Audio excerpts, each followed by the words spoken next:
Hello everybody, welcome to Country Boy Cooking with Marshall again. Got a couple of guests with me today. I'm gonna bring them on just a little bit later, but today I'm gonna show you how to make a pan-fried steak, y'all, that is to die for. If you've ever ate at Applebee's, anybody got an Applebee's around them? If you've ever ordered that Bourbon Street steak, this right here is real close to it. Y'all, I'm gonna show you how to do it. It's so easy, so good. So glad to have y'all today on Country Boy Cooking with Marshall. Welcome to Country Boy Cooking with Marshall.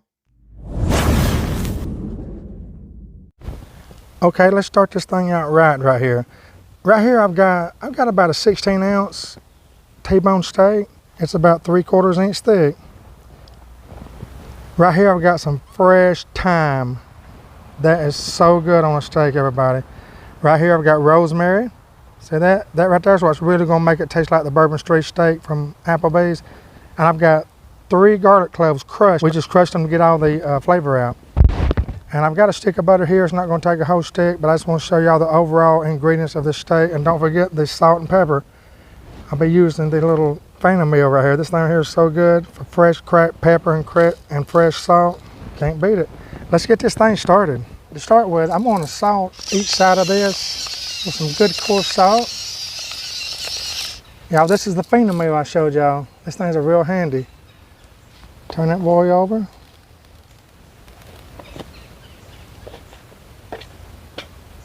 Salt the other side. Okay, now I'm gonna put a little pepper on it. I don't put too much pepper to start with before I fry it, y'all, just a little bit to get in that meat. All right. Now let's go to the oil with it. I got somebody I want you to see. Y'all, this is my grandson, David Marshall. Say, hey, David. Look right up there at the top in the middle. See that? Say, hey, everybody. This is my grandson, my only grandchild, y'all. And he is so special to us, of course. And by the way, it's been a while, but let me bring my firstborn son. Here Trey is. Hello, everybody.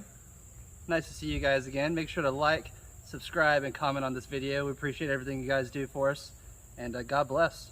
It's my son David. Been a while since I've been in a video with Dad. Always great to see him and taste his amazing cooking as always. So I always look forward to that, and I always look forward to eating and absolutely stuffing myself. So absolutely, thank you, son. Y'all, again, right here is David Marshall. Say, hey, David. Say, hey. Hey, everybody. Yes, he's my pride and joy, y'all. Bye, everybody. Okay, what we're doing right now is getting our oil hot. You want this oil to be real hot when you put this steak in because we're trying to get a sear on it. Let's get this oil heated. Okay, it's been about a good minute. I usually either use olive oil or grapeseed oil. I'm using olive oil today. Let's put this boy in. When you put it in, put it away from you so it don't splatter you. Don't be tempted to touch that boy for at least a minute or two. Just let it sizzle on its own. It'll cook itself. Now, y'all, I'm going for a medium. If you need to know exactly how to cook your steak, you might want to get one of these. That way you can see what the internal temperature of your steak is. I don't usually use them. Okay, y'all, watch this. Watch carefully. It's been about a minute and a half. I'm going to go ahead and flip it over. See that crush? That's what I'm looking for. But now when I flip it over, I'm adding a few sprigs of fresh rosemary. See that? That's going in the oil. And I'm going to add a few sprigs of thyme. That's going in. Raise your steak up and let the oil get up underneath it. All right, let this boy right here go for a good 2 minutes. Y'all, sometimes if I see that oil trying to dry out on me, I'll get some more olive oil, sprinkle about a teaspoon on it. Getting all those beautiful herbs done in the oil, Lord, you can't go wrong. Right now I'm gonna add a couple of tablespoons of butter. Get that in there. Get that butter all in those herbs right there, Lord in mercy. Now what we're gonna do is just baste the steak. I got a baster. Pick up some of that good juice and put it on top of that steak. I got my eye right here, probably around on a good medium. Maybe just a tad on the medium high, but no more than that. Now, it's been a couple of minutes. Let's flip this boy over.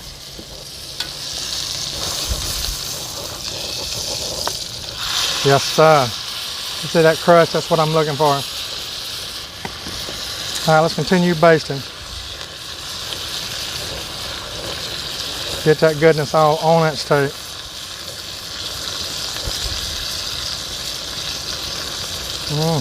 I'm over here rubbing on the herbs right here. Then I'm coming over here with the steak with it.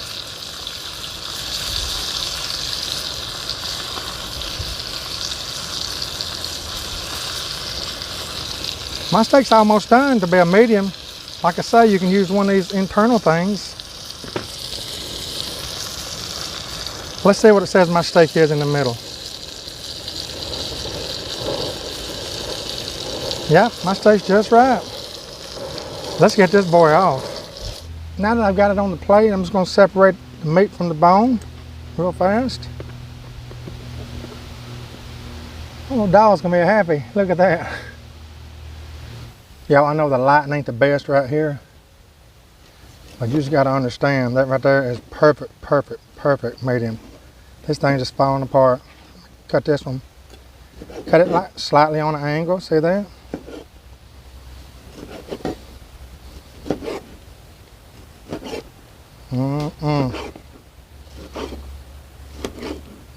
That's gonna be so good.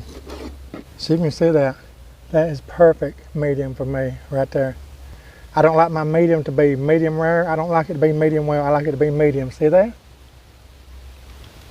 Y'all, I'm telling you, that's some good stuff right there. Great tasting. Listen, you can also add some garlic in there too if you want to. A little garlic in there. I like it both ways. The only reason I didn't add garlic this time is because I'm fixing to show y'all how to fry up some home-style fried potatoes and onions with a hint of garlic in it. You know we gotta spice that stuff up. Trey wants to do a taste test on this thing. Go ahead, Trey. Tell me what you think. Guys, I saw this steak when it was cooked and I just had to try it. It's so amazingly juicy. The outside is charred and it just locks in those flavors so perfectly. So let's go ahead and give this the third or fourth taste test. So, phenomenal. It is so tender. The flavor's there. The juices are there. Really not anything negative I can say about this steak, y'all. So that's so good, y'all. Give this one a try. Highly recommend it. Again, like, subscribe, and comment. We'll see you guys next time. That's so good, y'all. Try it. Okay, so this is like part two. I'm gonna be doing the potatoes and onions and garlic now. Y'all, I've just cooked the steak. I still got the thyme and the rosemary and all the oil in it. It's probably got a couple of good tablespoons or 2.5 tablespoons of oil that I cooked the steak in. Now we're gonna get these potatoes and onions ready to go in that, y'all. It is to die for. Check this out. Okay, first thing I'm gonna do is slice my onions. Y'all, this is my little Tupperware mandolin here. If you ain't got one, pick one up. It is so handy. Chop the onions up. After you slice them up, go ahead and just chop them. Put it like a cross on them. They're ready to go. Okay, y'all, by the way, we got the sound of nature right here with us. Dogs barking, bugs chirping, birds chirping, and bugs. I got my potato in my Tupperware mandolin. I'm gonna get it ready. Just chop away. See how easy this is? Watch this. You're ready to go. By the way, you can set this thing for different thicknesses. I've got this just almost a 1/4 inch thick for the potatoes and onions. What I'm doing is slicing up 4 russet potatoes. By the way, I didn't peel mine. If you want to peel yours, go ahead and do it. I like the skin on mine. We got our potatoes and onions ready to go. Let's go to the pan. Okay, everybody, like I said, we got the sound of nature with us today. Dogs barking everywhere, birds chirping. I love it. I love being outside cooking like this. I know what we're gonna do. Like I said, this right here is the remnant from the steak I just cooked. Now, you ain't gotta have all this. You can just put olive oil, canola oil, whatever you want to put in this. But I'm using this right here to start my potatoes and onions. But the first thing I'm gonna do is get most of that out. Those herbs have served their purpose. They gotta go. And I ain't trying to get every second of them out, just those big sprigs. See that? I'm leaving the rest of it right in there. Let's go in with our potatoes. Now what I usually do, on top of what oil I had in there, after I get my potatoes in there, I'm gonna go ahead and put another good teaspoon in there. This is olive oil, y'all. Put it in there.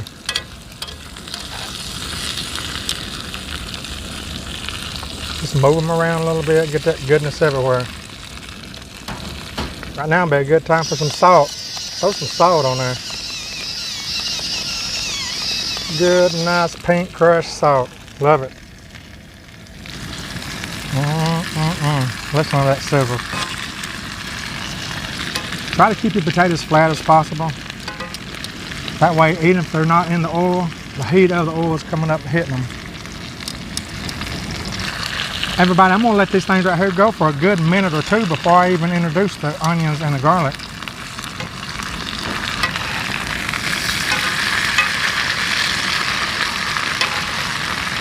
Usually around my first turn on my potatoes, that's when I'll add everything else to it.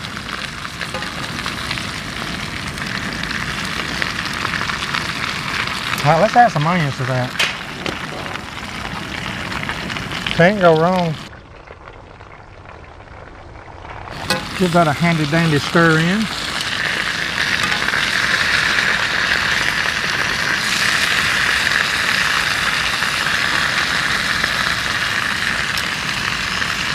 Flip them if you feel the need.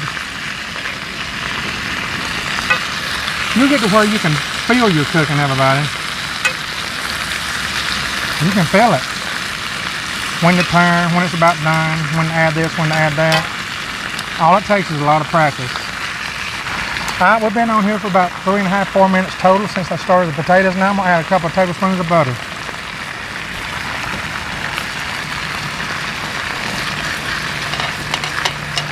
Fold them, make sure that butter gets everywhere.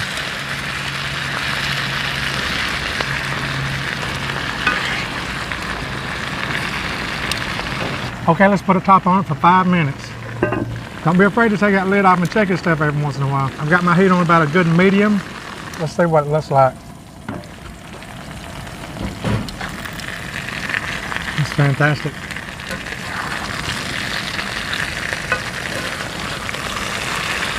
Okay, now see how all this right here has got like a layer on it? See, everything's starting to look real good and moist. Right now, anytime right in here is when you want to add your 3 cloves of crushed garlic. It's going in. Flip them if you want to. It smells so good, everybody. It really does. Y'all, there's no certain amount of time for each side. I can't tell you an exact formula. What you got to do is wash these potatoes and onions, and when they get brown like you like them, that's when you take them up. I like mine a little bit more browner than this, so we're gonna let it go on. And another good tip, don't overcrowd your pan. These things are looking fantastic. Oh yeah, now we're getting there, look at that. Get some of those that wasn't on the bottom. Let them get a good crunch on them. Notice I'm just flipping them, don't stir them, they'll fall apart. Look at that, that's it right there. I can smell that onion and garlic. It don't take much garlic, like I say, about 3 cloves for this much. By the way, this is a 12-inch cast iron pan. These boys will be ready in a couple of minutes. They're almost done, everybody. Another minute or so. Look at that. You got your mixture of the, I call it the white potatoes compared to the dark cooked potatoes, you know. You want a mixture of those things. You don't want it to be too blackened. It'll taste real burnt. You want a mixture of the unblackened and the blackened in this. And by the way, if y'all want to know, I am having to get on my knees to do this part. Okay, I'm calling this done. Let's get this out in a bowl. Then we're going to do the mushrooms and onions. Okay, now mushrooms and onions, and maybe a little surprise. Go in with about a good tablespoon, tablespoon and a half of your olive oil. Put your mushrooms in. I've got about 2 cups of mushrooms here, y'all. Mix them around, get some of that good oil on them. Again, if it looks like it's dry any, it's nothing to add another good teaspoon. You can't go wrong with olive oil. Look at that, how beautiful.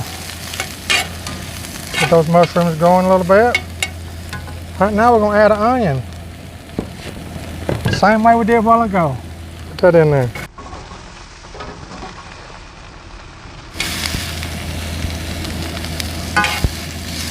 Chop that around a little bit. I've got my heat on a medium. Toss them boys around. I'm gonna add 1 crushed garlic. You can't go wrong. Okay, it looked like it was running dry again, so I'm putting another teaspoon of olive oil in. You can't go wrong with olive oil. Going to put in about a good tablespoon or so of butter. This butter is so melted, I'm just squeezing it in there, y'all. There's mushrooms and onions with a hint of garlic. Oh Lord, in that butter, guys, you cannot beat it. This right here goes great with any steak. I don't care what kind it is, this goes great with it. A little pink salt. A little fresh ground pepper. Before you ask, this is a Phenom meal. I bought this off eBay. You can probably get them on Amazon. I'm not selling them. I only sell Tupperware. Go check me out. Okay, now we've got those cooked down real good. This next part's totally optional. It's totally optional. You see that? Sliced black olives. Oh, why not? Why not?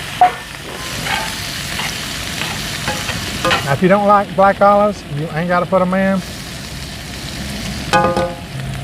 This is done. Look how pretty. Hey, before I go, I want to thank everybody for watching today. Believe me, everything was a 2 thumbs up. Those mushrooms and onions with those black olives, Lord have mercy. Oh yes, the potatoes, onions, and garlic. It's a complete yes, y'all. Thank you everybody for watching today. I hope you learned something as far as cooking these dishes I showed you. Y'all try these things, it's so good. All the way down to potatoes and onions. Crunchy. So good. And remember, if you want to ask this question, my 2 favorite oils to cook with like this is either grapeseed or this olive oil. Now I like canola oil next, as far as deep frying and stuff like that. Y'all, thank you again for watching today on Country Boy Cooking, where Jesus is always Lord of all.